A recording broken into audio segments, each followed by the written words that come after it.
Kali ini kita akan membahas topik yang sedang ramai dan kontroversial dari Denmark, negara anggota Uni Eropa dan NATO. Perdana Menteri Denmark, Mette Frederiksen, baru-baru ini menyerukan pembatasan baru terhadap praktik-praktik Islam, termasuk penghapusan ruang sholat di sekolah dan universitas. Apa yang menjadi alasan di balik kebijakan ini? Bagaimana reaksi masyarakat dan organisasi internasional? Yuk kita kupas tuntas.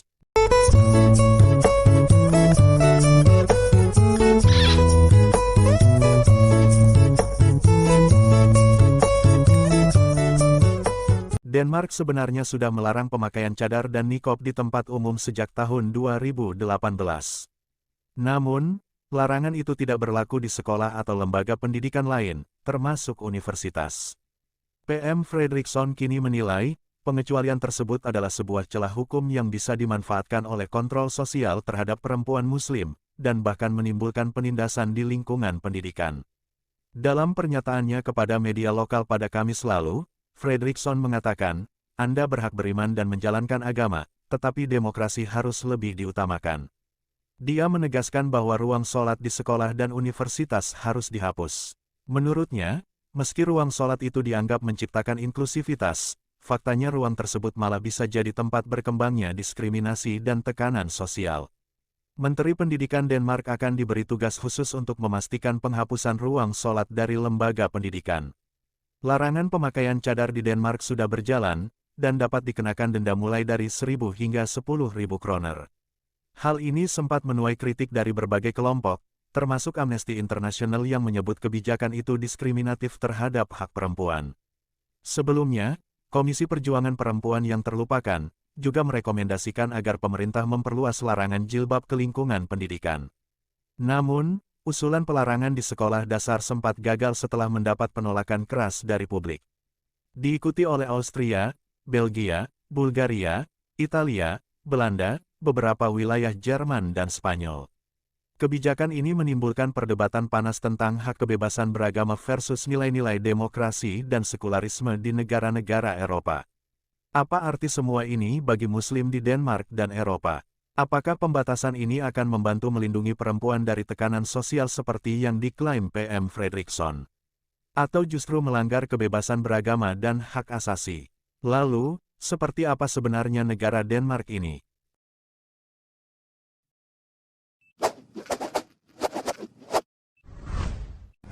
Denmark adalah salah satu negara berdaulat tertua di dunia yang berada di bagian utara Eropa, dan merupakan negara dengan kehidupan politik dan budaya yang paling stabil di dunia, serta termasuk negara paling bersih dan paling bahagia di dunia. Antara abad ke-8 hingga abad ke-10, bangsa Denmark dikenal sebagai Viking. Bersama dengan orang Norwegia dan Swedia, mereka melakukan kolonisasi dan berdagang ke seluruh bagian Eropa. Sekitar 85% dari jumlah total penduduk Denmark adalah penganut agama Kristen yang merupakan anggota Gereja Nasional Denmark. Penduduk Denmark memiliki beberapa tradisi unik, salah satunya Festival Saint John's Eve yang digelar setiap tanggal 23 Juni. Sebagai puncak dari festival tersebut, mereka akan membakar boneka penyihir sebagai bentuk kegiatan yang diakini bisa menjauhkan mereka dari kekuatan jahat. Untuk menjauhkan kekuatan jahat tersebut, penduduk kemudian membuat api unggun dan membakar boneka penyihir yang biasanya dilakukan di tempat yang tinggi. Negara ini memiliki jumlah populasi sekitar 5,83 juta jiwa, dan luas wilayah lebih kurang 42.952 km persegi. Negara Denmark ini berbatasan dengan beberapa wilayah seperti Jerman, Swedia, dan Norwegia. Denmark atau Kerajaan Denmark secara resmi didirikan pada tahun 1849 setelah berakhir Revolusi Eropa pada tahun 1848 dengan sistem pemerintahan parlementer dan monarki konstitusional. Istana Christiansborg adalah rumah bagi keluarga kerajaan Denmark. Istana ini masih memiliki banyak kegunaan penting untuk kegiatan pemerintahan karena telah menjadi rumah bagi Parlemen Denmark, Perdana Menteri, hingga Mahkamah Agung. Meskipun telah mengalami beberapa perubahan dan perbaikan akibat kebakaran yang terjadi pada tahun 1794 dan 1992, namun bangunan dari istana asli yang menghadap ke halaman utama masih tetap ada.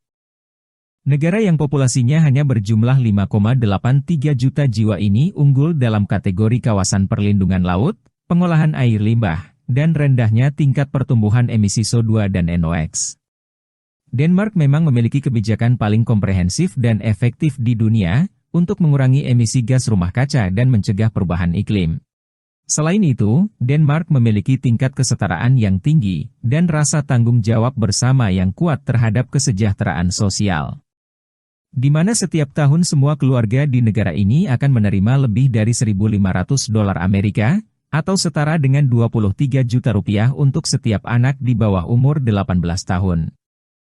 Denmark sendiri selama ini dikenal memiliki pemerintahan yang stabil, angka korupsi yang rendah, dan akses terhadap pendidikan dan kesehatan yang berkualitas.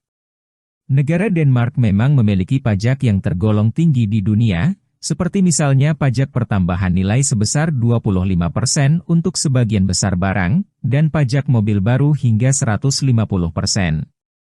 Dan mereka akan mendapatkan timbal balik seperti layanan kesehatan yang diberikan tanpa biaya, mahasiswa tidak perlu membayar uang sekolah bahkan menerima hibah untuk membantu menutupi biaya selama belajar, penitipan anak yang disubsidi, dan para lansia menerima pensiun serta diberikan bantuan perawatan yang mengunjungi mereka di rumah. Gaji rata-rata pekerja sektor publik di Denmark adalah sebesar $4.388 Amerika atau 69,8 juta rupiah per bulan. Meski termasuk negara yang kaya dan makmur dengan berbagai fasilitas gratis yang disediakan oleh pemerintah, namun biaya hidup di Denmark tergolong cukup tinggi, terutama di kota besar seperti Copenhagen. Kota Copenhagen menjadi kota dengan biaya hidup termahal di dunia peringkat ke-8 pada tahun 2021, mengungguli kota-kota di negara besar seperti Los Angeles, Tokyo, Sydney, dan London. Kerangka demokrasi Denmark adalah Konstitusi Denmark tahun 1849, menjadikannya salah satu konstitusi tertua di dunia. Grundlov atau hukum dasar adalah seperangkat prinsip dan aturan dasar masyarakat yang harus dipatuhi oleh undang-undang lainnya, seperti kebebasan berekspresi dan kebebasan berkumpul. Sebagai salah satu negara berdaulat tertua di dunia, Denmark membangun ekonomi modern berpendapatan tinggi dan campuran yang berkembang pesat, terutama di sektor jasa yang mendominasi sekitar 80% pemasukan untuk negara ini. Pada tahun 2023, tercatat Denmark menduduki peringkat ke-10 sebagai negara dengan pendapatan per kapita tertinggi di dunia, yaitu sebesar $66.000 Amerika atau sekitar 1 miliar rupiah.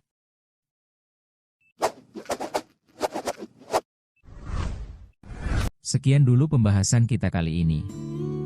Semoga informasi ini bermanfaat dan dapat menambah wawasan serta memberikan pelajaran positif bagi kita semua. Jika ada saran atau pendapat teman-teman silahkan komen di bawah. Terima kasih sudah menonton. Jika Anda menyukai video kami jangan lupa subscribe dan aktifkan tombol notifikasi agar tidak ketinggalan video kami selanjutnya. Adios amigos, sayonara, sampai jumpa.